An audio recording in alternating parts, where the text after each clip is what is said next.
Samarqand viloyat pedagog mahorat markazi ijtimoiy va amaliy fanlarni o'qitish metodikasi kafedrasi tomonidan an'anaviy tasviriy va amaliy san'at xalqaro festivali doirasida o'quv-amaliy seminar tashkil etildi. Seminar ishtirokchisi Kattaqo'rg'on tumanidagi 35-umumta'lim maktabi G'ayratullo Jo'rayev biz bilan suhbatda seminar haqida o'z fikr-mulohazalarini bildirdi. San'at festivali o'tkazilayotgan ekan, shu munosabat bilan biz Kattaqo'rg'on 35-umumta'lim maktabidan tashrif buyurdik. Maqsadimiz mana shu keladigan ustozlarimizga mana shu o'zimizdan kamtarona ishimizni namoyish etish va shu bilan bir qatorda ulardan tajriba almashish maqsadida qatnashyapmiz. Mana shu o'zimizning maktabimizga qariyb 35 yildan beri ijod qilib kelyapman.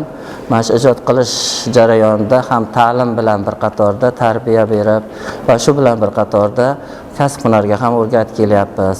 O'quvchilarim bugungi kunda 100 dan ziyod bo'lishiga qaramasdan hammasi o'z yo'lini topib ketganlar. Chunki bu kasbni, bu hunarni ketidan o'zlarini, oilasini, o'zlarini ishlarini davom ettiryaptilar, tebratyaptilar.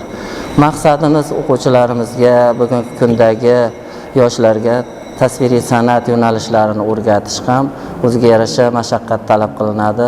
Ularni sabri, ularni matonati sinaladi. Tasviriy san'atga qiziqqan har bitta o'quvchi undan hech qachon yomonlik chiqmasligi. Eng asosiy vazifamiz maktablarda boshlang'ich ta'limni san'at yo'nalishi bo'yicha beradigan bo'lsak, mana shu san'at yo'nalishida ketadigan har qaysi shogirdim o'z yo'nalishini mana shu san'at ketidan topadi deb umid qilaman va ishonaman. Mana shu 35-maktabga 35 yildan ziyod bo'lib ishlagan bo'lsam, mana shu ishlash jarayonlarida ko'plab muvaffaqiyatlarga erishdim. Mana shu muvaffaqiyatga erishimda ustozlarimning mehnati juda ham katta deb o'ylayman. Chunki ular har bitta qiladigan ishimni, har bitta bajaradigan vazifalarimizni, yo'l yo'riqlarini o'rgatib, ularni ta'limga bo'lgan qiziqishlarini menga o'rgatishlari natijasida mana bugungi kungacha xalq ma'rifi a'lochiligi, xalq ta'lim fidoyisi ko'krak nishonlari bilan taqdirlandim. Bu uchun ming rahmat aytaman ustozlarimizga. Maktabimizning direktori Nigora Qayimova ham o'zlarining misol uchun kamtarona maslahatlari bilan ko'plab to'garaklarni tashkil qilganmiz, maktabimizga ishlab chiqarishni tashkil qilganmiz. Ko'plab o'quvchilarimiz mana shu ishlab chiqarish ketidan katta ko'rik tanlovlarga qatnashib, nufuzli o'rinlarni qo'lga kiritib kelmoqdalar.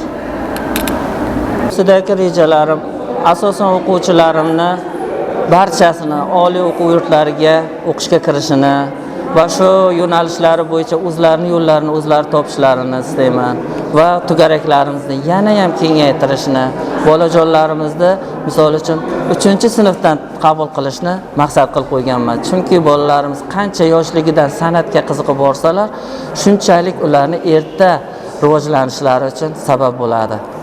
Ustoz, mana shu qo'yadigan videomizni juda ko'p muxlislarimiz kuzatishardi. Sizga nisbatan o'zlarini fikrlarini, mulohazalarini ham qo'yishmoqda. Keling shu mana shu kuzatuvchilarimizga nima deb aytgan bo'lardingiz? Bugungi ustoz sifatida yoki mana shu shogirdlarni mana shu yetaklaydigan katta bir kuchni yetakchisi sifatida nima deb aytgan bo'lardingiz? Albatta, ustozlik kasbi, o'qituvchilik kasbi juda ham mashaqqatli, ham va shu bilan bir qatorda sharafli kasb. Har bitta ustoz o'zi uchun ijodkor. Har bitta ijodkor o'qituvchi har bitta yosh qalbni to uni voyaga yetguncha tarbiyalashni o'zi bo'lmaydi.